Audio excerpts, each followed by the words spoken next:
اس شہر کو بنانے کے لیے، سنوارنے کے لیے، اس شہر میں بسنے والے تمام بھارتی اور مالیگاؤں کے لوگوں کی جان، عزت، آبرو، دین محفوظ رہے، ہم اس کے لیے جد و جہد اور کوشش کرتے رہے۔ جمعیت علماء کو اللہ سلامت رکھے۔ جمعیت علماء کے اکابرین اور بزرگوں نے اس ملک کی آزادی کے لیے جد و جہد کی تھی۔ جمعیت علماء 19 نومبر 1919 میں قائم ہوئی تھی، آج 2025 میں ہم چل رہے۔ 100 سال سے زیادہ کا عرصہ جمعیت علماء کے قیام پر گزرا، اور اللہ رب العالمین کا ضابطہ ہے کہ جو چیز اللہ کے بندوں کے لیے نفع بخش ہوتی ہے اللہ اس کو قائم رکھتا ہے، اس کو سلامت رکھتا ہے۔ 100 سال میں کتنی تنظیمیں، کتنے ٹرسٹ، کتنی سوسائٹیاں اور کتنے ادارے وجود میں آئے اور صفحے ہستی سے مٹ گئے، آج اس کا نام بھی کوئی نہیں جانتا، لیکن جمعیت علماء اپنی خدمات کے ساتھ، جمعیت علماء اپنی آن بان شان کے ساتھ الحمدللہ قائم ہے۔ جمعیت کو الزام دینے والے، جمعیت کی مخالفت کرنے والے آج ہی ہیں ایسا نہیں ہے، اس کے قیام کے دن سے جمعیت علماء کی مخالفت کی جاتی رہی ہے، لیکن کہتے ہیں نا کہ مخالفت سے میری شخصیت نکھرتی ہے، میں دشمنوں کا بڑا احترام کرتا ہوں۔ جمعیت علماء 1,60,00,000 روپیہ اس سال اسکالرشپ کے نام پر برادران وطن کے بچوں کو، مسلمانوں کے بچوں کو اچھی اعلیٰ تعلیم کے لیے دی۔ مالیگاؤں شہر آپ دیکھ لو، ان 2-3 سالوں کے اندر ہم نے 1 کروڑ روپے سے زیادہ جلے ہوئے، مصیبت زدہ، تباہ حال لوگوں کے مکان کی تعمیرات پر خرچ کیے۔ ہم نے مریضوں کے علاج و معالجے کے لیے، مسافر اور پریشان حال لوگوں کے لیے، بیماروں کے علاج و معالجے کے لیے جمعیت علماء اپنا کام کر رہی ہے، اور جب تک جمعیت علماء اپنی خدمات کے ساتھ رہے گی انشاءاللہ اسے کوئی ختم نہیں کر سکتا۔ میں تو شکر گزار ہوں ہمارے شہر کے مخیرین کا، جنہوں نے جب یہ آواز ان کے کانوں تک پہنچی کہ جمعیت کو چندہ نہ دیا جائے تو انہوں نے خود سے آ کر کے چندہ دیا اور زیادہ دیا، اور میں شکر گزار ہوں جب میں نے دیکھا کہ ہمارے شہر کے مزدور لوگ جو لوم چلاتے ہیں، ایسے لوگوں نے بھی جمعیت کو آ کر کے چندہ جمع کروایا، اور یہ کہہ کر کے چندہ جمع کروایا کہ لوگوں نے کہا ہے کہ آپ جمعیت کو چندہ مت دو، میں پہلی مرتبہ چندہ دینے کے لیے آیا ہوں۔ اور ہمیں پتہ ہے، ہم نفسیات جانتے ہیں، عربی کا جملہ ہے الانسان حریص فیما منع، جس چیز سے کسی کو روکا جاتا ہے اس کام کو کرنے کا داعیہ پیدا ہو جاتا ہے۔ یہ کہا گیا کہ جمعیت کو چندہ مت دو، زیادہ مل گیا۔ ہم ابھی آپ کو عید کے بعد پورا اپنا حساب و کتاب بتائیں گے، اور آپ کو یہ بھی بتائیں گے کہ پچھلے سال آپ نے اپیل نہیں کی تھی کہ چندہ مت دو تو چندہ کم ہوا تھا، آپ نے اس سال اپیل کی کہ چندہ مت دو تو کتنا زیادہ چندہ ہوا ہے ہم آپ کو بتائیں گے۔ تو مالیگاؤں جمعیت علماء میں اللہ کا بہت بڑا کرم اور احسان ہے، ہم نے کبھی مخالفت کرنے والوں کی مخالفت کی پرواہ نہیں کی، ہم اپنا کام کرتے، اور ہمارے جیسے کروڑوں لوگ جمعیت سے جڑے ہیں، اپنا اپنا وقت پورا کر کے جا رہے ہیں۔ ہم چلے جائیں گے، کوئی اور آئے گا کام کرے گا۔ تو میں یہ کہہ رہا تھا کہ ہمارے سر پر NRC کی لٹکتی ہوئی تلوار تھی تو ہمیں جنم داخلہ بنوانا پڑا، اور SIT نے پوری انکوائری کی کہ ان آخری دنوں میں 4 مہینے میں جتنے جنم داخلے بنے سب کی انکوائری ہو، اور تقریباً انکوائری پوری ہو رہی ہے۔ اگر 3200 جنم داخلے مشکوک تھے تو اس میں 3000 کے قریب جنم داخلے کلیئر ہو چکے. آج سرکار نے ان جنم داخلوں کو رد کر دیا. ہمیں اس پر بھی اعتراض نہیں ہے، ہمارے پاس کاغذات ہیں، ہم پھر آپ کے پاس آئیں گے جنم داخلہ بنوانے کے لیے. اور ملک کا قانون ہے، آپ کو جنم داخلہ بنا کر کے دینا پڑے گا. ہم نے کوئی بغض جنم داخلہ نہیں بنوایا. تو حالات ہم پر ہے، لیکن ہمیں بھروسہ ہے ایماندار لوگوں پر، ایسے آفیسران پر جو اس ملک کے لیے شبھ چنتک ہیں، اس ملک کے خیرخواہ ہیں، اس ملک کی تعمیر و ترقی چاہتے ہیں. آج ایس آئی ٹی کی جو ٹیم ہے، ہمیں ان پر بھی اطمینان. ہم نے کبھی شک شبے کا اظہار نہیں کیا. ہمیں پتا ہے کہ سچ سچ ہوتا ہے اور جھوٹ جھوٹ ہوتا ہے. ڈرتا وہ ہے جو گنہگار ہوتا ہے، جو مجرم ہوتا ہے وہ ڈرتا ہے.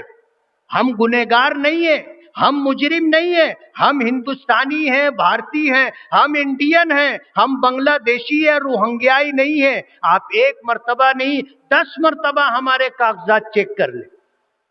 آج ملک کے جو حالات ہیں بظاہر ہمارے لیے اچھے نہیں ہیں.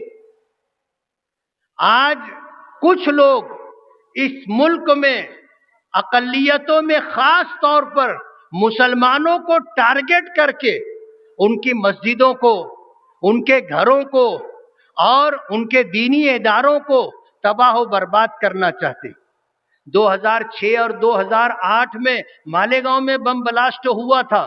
ہم نے کوشش کی تھی کہ فساد نہ ہو، اور الحمدللہ اتنا سنگین حادثہ پیش آنے کے بعد بھی مالیگاؤں میں دنگا اور فساد نہیں ہوا، ہندو مسلم جھگڑا اور دنگا نہیں ہوا.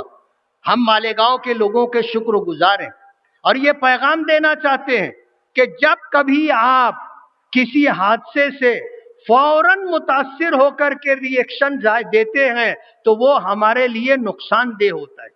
آپ کو سمجھ لینا چاہیے کہ یہ بائی پلاننگ ہوتا ہے. 2006 2008 میں ہمارے ہاں بلاسٹ ہوا، ہم نے زمین پر رہ کر ڈپارٹمنٹ کے ساتھ رہ کر کے ہندو مسلم لوگوں کو سمجھانے کی کوشش کی اور ہم کامیاب رہے. اللہ نے ہمیں عزت بخشی اور ہمارا شہر مالیگاؤں فسادات کی زد میں آنے سے محفوظ رہا.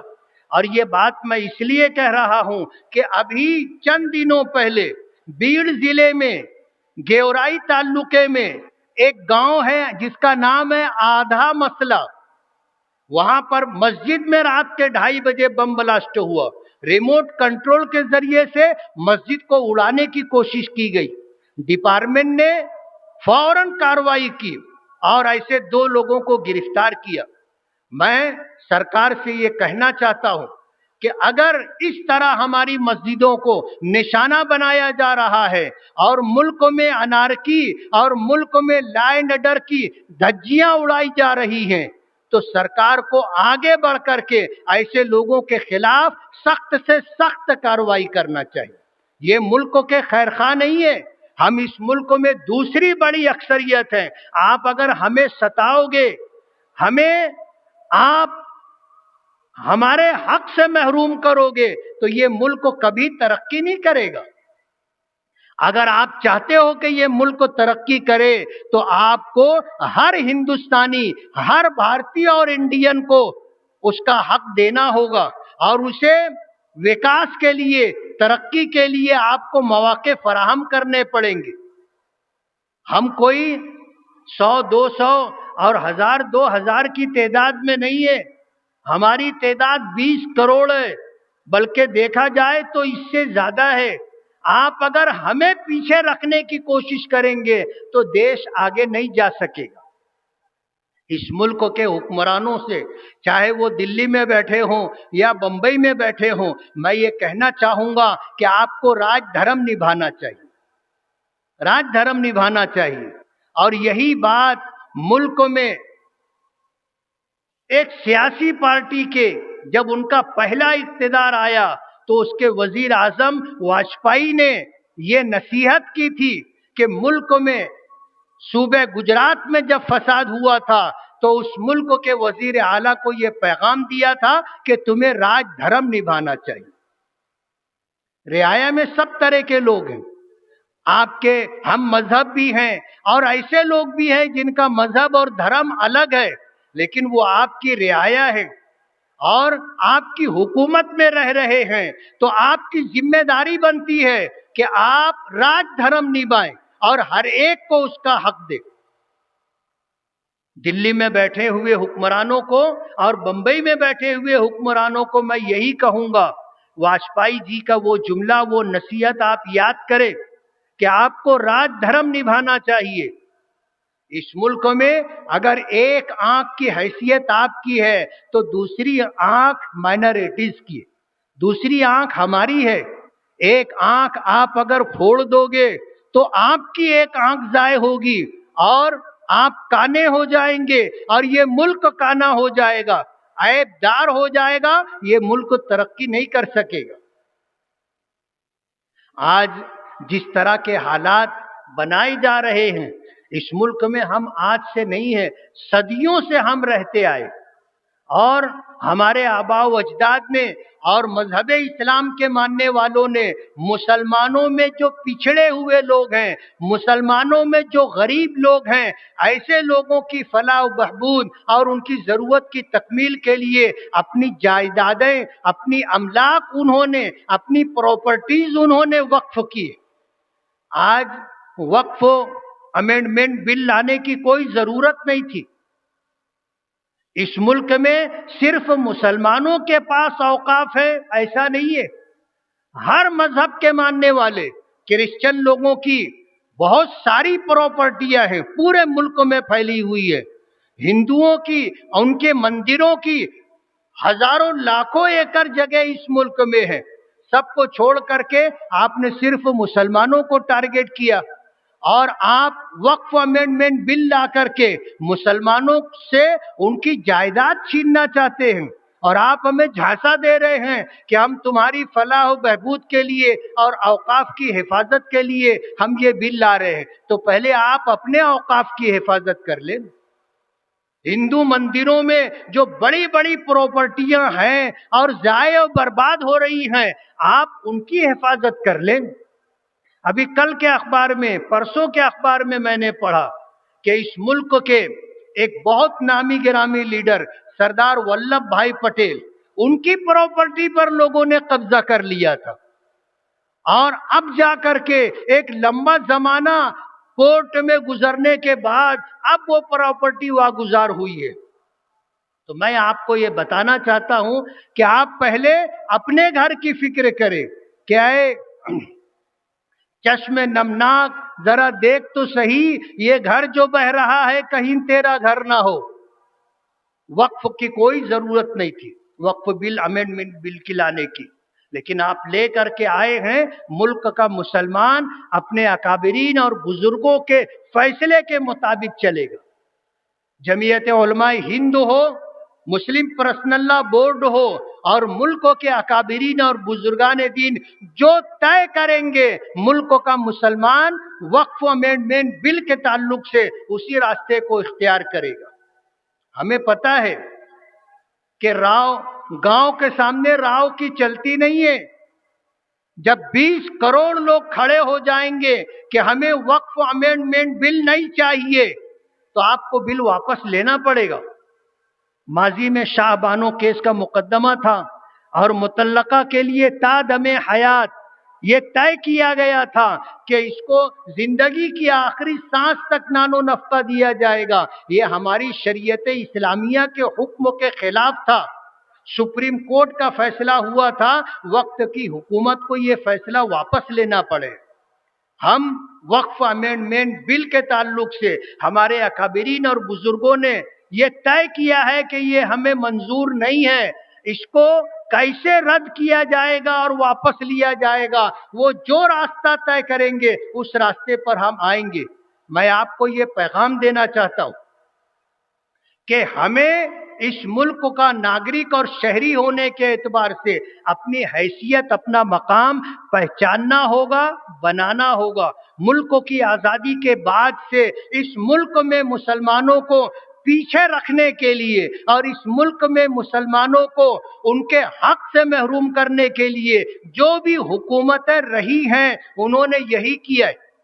میں آپ کو یہ بتانا چاہوں گا کہ جب یو پی اے کی حکومت کے وزیر اعظم منموہن سنگھ نے ایک کمیشن تشکیل دیا، اس کمیشن نے سروے کرنے کے بعد اس ملک کے مسلمانوں کی حالت پر جو رپورٹ پیش کی، وہ رپورٹ یہ تھی کہ اس ملک کا مسلمان اس ملک میں دلتوں سے زیادہ پسماندہ ہے۔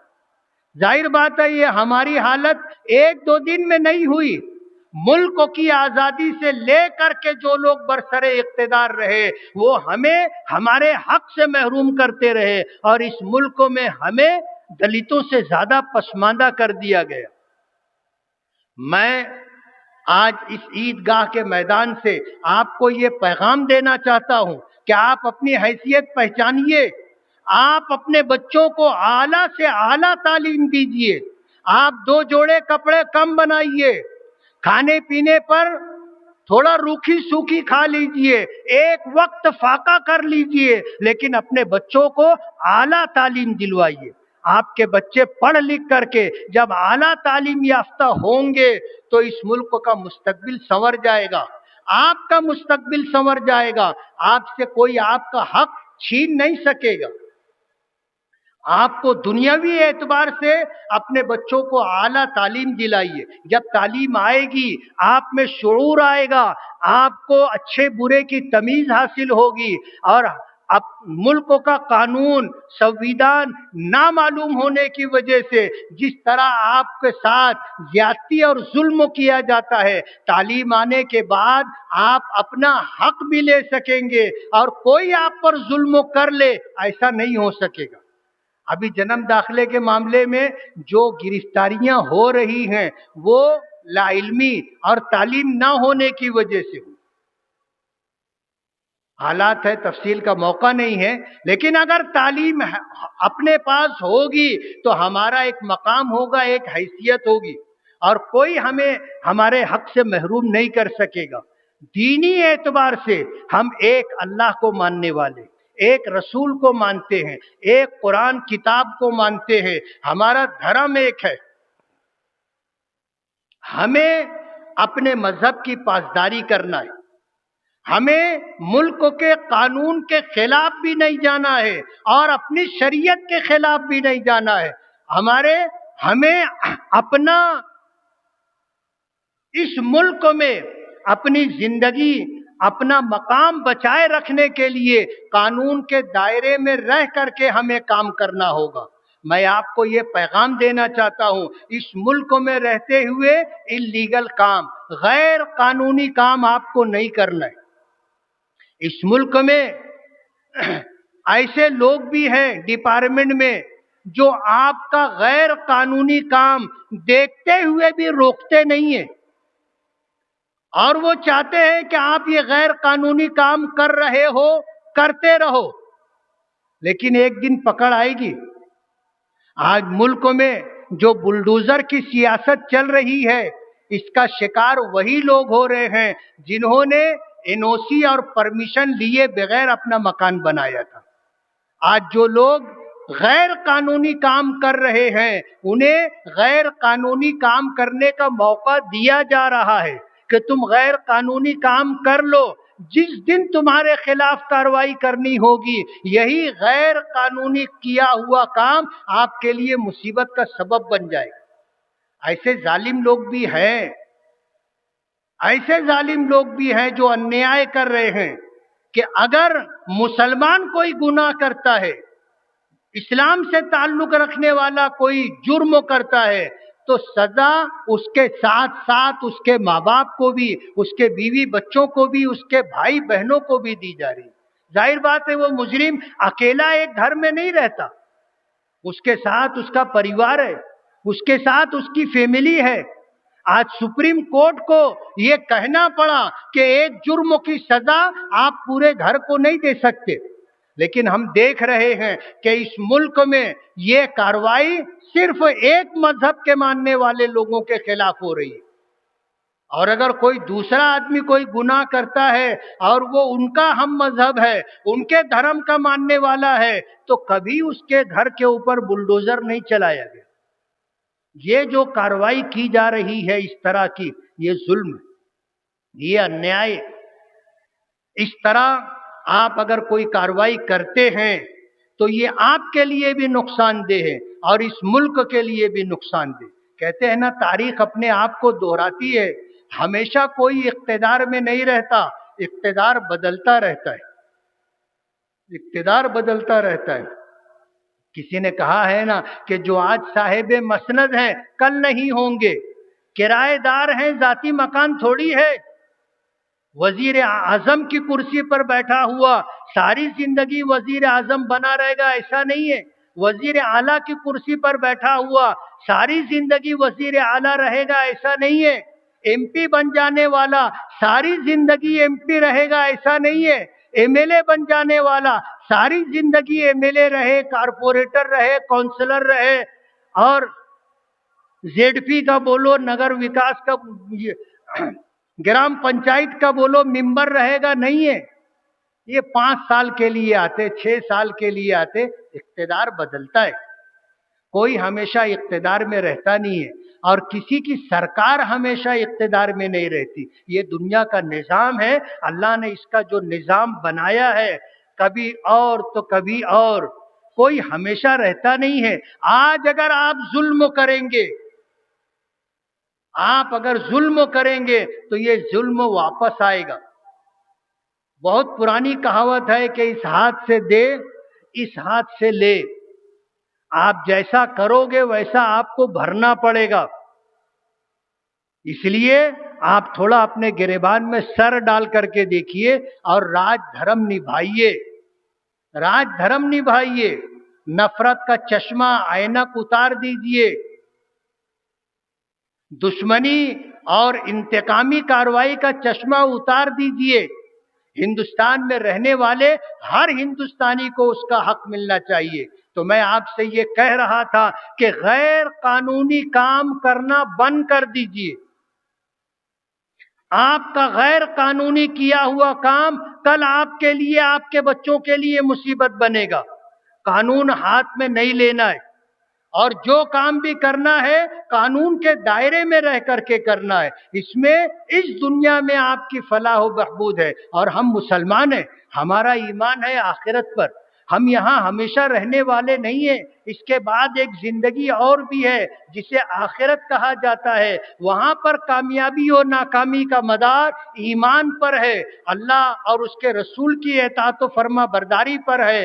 ہمیں اللہ اس کے رسول کی اطاعت و فرما برداری کے ساتھ زندگی گزارنا ہے۔ یہ زندگی کبھی بھی ختم ہو جائے گی، کوئی ہمیشہ اس دنیا میں نہیں رہے گا، سب کو اس کے آگے کی دنیا میں جانا ہے۔ ایک وقت تھا ہم ماں کے پیٹ میں تھے، ایک دنیا وہ بھی تھی، اس کے بعد انتقال ہوا، ہم منتقل ہو کر کے اس دنیا میں آئے، اس کے بعد یہاں سے بھی انتقال ہوگا، ہم منتقل ہو کر کے قبروں میں جائیں گے یا ہمارا انتم سنسکار ہوگا۔ اس کے بعد ایک عالم دنیا اور ہے جس کو آخرت کہا جاتا ہے، جہاں آپ کو اچھے برے تمام کاموں کا حساب و کتاب دینا ہے، اور اسی کے حساب سے یا تو آپ کو سورگ میں جگہ ملے گی یا نرک میں آپ کو جانا پڑے گا، یا تو جنت آپ کا ٹھکانہ ہوگا یا جہنم آپ کا ٹھکانہ۔ آج جو لوگ غیر قانونی کام کرتے ہیں وہ بھی کان کھول کر کے سن لے کہ یوم الحساب آنے میں دیر نہیں لگتی، اور جو لوگ بے دینی کی زندگی، بے راہ روی کی زندگی گزار رہے ہیں وہ بھی غور کر لیں، وہ بھی غور کر لیں کہ مرنے کے بعد کی زندگی ہماری کیسے اچھی بنے گی، ہم کیسے شاد اور آباد رہیں گے، اس بات کی فکر کرنا ضروری۔ آج اس موقع پر وقت کی تنگی کے ساتھ میں آپ کو یہ پیغام دینا چاہتا ہوں کہ گھبرانے کی ضرورت نہیں ہے۔ گھبراتا وہ ہے، مایوس وہ ہوتا ہے جس کا اللہ پر اور اس کے رسول پر ایمان نہ ہو۔ ہم تو جس ذات پر ایمان رکھتے ہیں، ہم مجبور ہو سکتے ہیں، بے کس بے بس ہو سکتے ہیں، لیکن وہ قادر مطلق ہے۔ اور وہ جو چاہتا ہے اس دنیا میں وہی ہوتا ہے. بڑے بڑے ظالم حکمراں آئے اور صفحہ ہستی سے مٹ گئے. لوگوں کو مٹانے کی کوشش کی تھی لیکن خود مٹ گئے. اور یہ دنیا جیسے باقی ہے اسی طرح باقی ہے اور باقی رہے گی. اور یہ نظام جیسا تھا آج بھی ہے اور آگے چلتا رہے گا. لیکن حکومتیں کفر اور شرک کے ساتھ تو باقی رہتی ہیں لیکن کسی کا اقتدار اور حکومت ظلم کے ساتھ باقی نہیں رہتا. یہ مخلوق اللہ کا کنبہ ہے. جو اس کے ساتھ حق اور انصاف کے ساتھ حکومت کرتا ہے اللہ اس کی حکومت کو باقی رکھتا ہے. اور جو ظلم و بربریت کے راستے پر آتا ہے ظلم و بربریت کے راستے پہ جانے کے بعد اقتدار ختم ہو جاتا. 2014 کا الیکشن آپ دیکھ لو, 2019 کا الیکشن دیکھ لو. 24 میں آپ کہہ رہے تھے کہ اب کی بار 400 پار. آپ کے ہاتھ میں نہیں ہے, فیصلہ کوئی اور کرتا ہے. آپ کہاں آ گئے دیکھ لو. پہلے آپ کی فل بہومت کی سرکار تھی, آج تو آپ کو 2 بیساکھی پر کھڑے ہونا پڑا ہے. تو یہ اقتدار ہمیشہ رہتا نہیں ہے. اقتدار کا غرور اور گھمنڈ نہیں ہونا چاہیے. آپ اپنے بچوں کو اعلیٰ سے اعلیٰ تعلیم دلائیں, غیر قانونی کام کرنے سے خود کو بھی روکیں, دوسروں کو بھی منع کریں, اور اپنی آخرت شاد اور آباد رہے اس کے لیے ہم جدوجہد اور کوشش کریں. اس ملک میں رہتے ہوئے اس ملک کی سالمیت کے لیے, اس ملک کی حفاظت کے لیے, اس ملک کی ترقی کے لیے اپنا جو یوگدان ہے وہ ہمیں دینا ہے. ہم اس ملک کے وفادار ہیں, وفادار رہیں گے. ہم اس ملک کے خیرخواہ ہیں, شبھ چنتک ہیں, ہم شبھ چنتک ہی رہیں گے. ہم آپ سے یہ کہنا چاہتے ہیں کہ آپ ظلم کا راستہ چھوڑ دیں, آپ راج دھرم نبھائیں اور اس ملک میں رہنے والوں کو ایک ہندوستانی اور بھارتی ہونے کے اعتبار سے ان کا جو حق بنتا ہے وہ حق آپ دیں. یہ ہماری آپ سے گزارش ہے. میں انتظامیہ کے ذریعے اپنی یہ بات اوپر تک پہنچانا چاہتا ہوں کہ ہمارے لیے 5 انگلیاں برابر ہیں. ملک کی آزادی کے بعد سے جو حکومتیں رہی, جس پارٹی کی بھی رہی, انہوں نے ہمارے ساتھ کیا کیا ہم کو معلوم ہے. ہم آج اس وقت آپ کی رعایا ہیں, آپ کی حکومت کا ایک حصہ ہیں. اس ملک کے لیے اور اس ملک کے حکمرانوں کے لیے ہم شبھ چنتک ہیں, ہم آپ کے لیے خیرخواہ ہیں. آپ ہمیں ہمارا حق دو. مالیگاؤں شہر ٹیکسٹائل شہر ہے.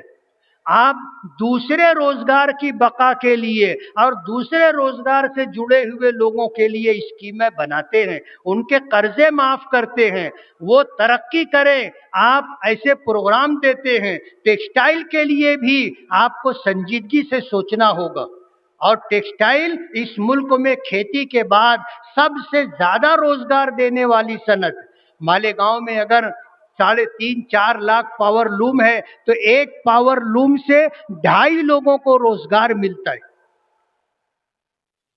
روزگار دینا آپ کی ذمہ داری ہے, لیکن پاور لوم صنعت لوگوں کو روزگار دیتی ہے.